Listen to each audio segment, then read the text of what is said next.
let's see the 28th one. They have given two statements and we are going to identify which statements are true. Statement 1. Moon and wood are non-luminous objects. Is it true? Yes. So the first statement is true. And see the second one. Non-luminous bodies doesn't emit energy by themselves, but they reflect the light energy falling on them. Is it true? Correct. So both statements are correct. So here which option will come? Option 1.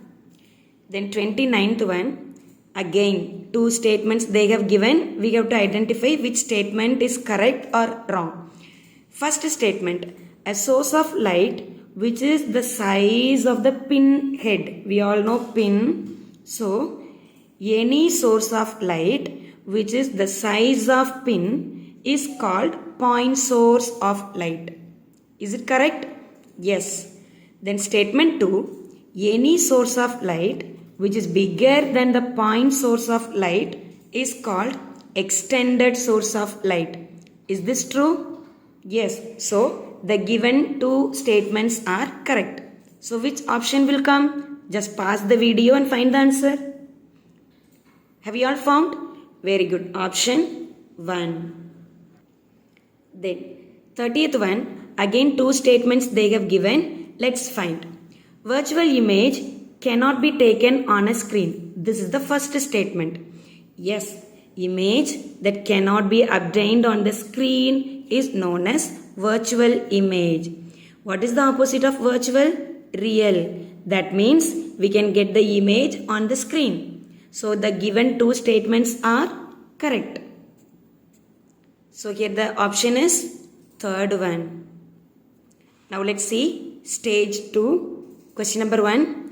Which type of surface can act as mirror? We all know if we take a mirror, the mirror has one rough surface and one polished surface, right?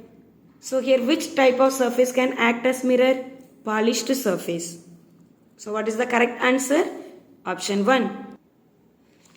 Second one, if an angle of incidence of a ray on a plane mirror is 50 degree, then the angle of reflection. They have given angle of incidence and we have to calculate angle of reflection. How to calculate? Yes, according to the law of reflection, angle of incidence, that is I, is equal to angle of reflection.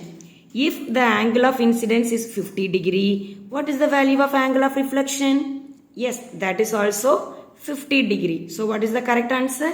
Option 3. Then question number 3. The angle between the surface of the mirror and the incident ray is 30 degree. Then the angle of incidence. Listen the question carefully.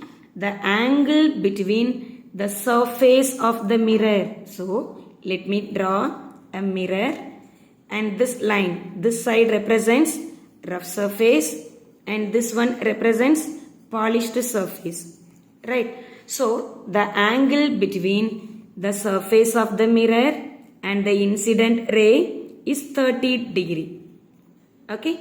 Then the angle of incidence, and this is normal, and we all know the angle between mirror and the normal is 90 degree. If the whole is 90 degree and this is 30 degree, what is the value of this one? Very good. 90 minus 30, it becomes 60 degree. Then if angle of incidence is 0 degree, then glancing angle is, just find the answer. Okay, this question is somewhat tricky. If angle of incidence is 0 degree, what do you mean by angle of incidence? The angle between incident ray and the normal ray, that is 0 degree. So let me draw the diagram. This is mirror and this is normal.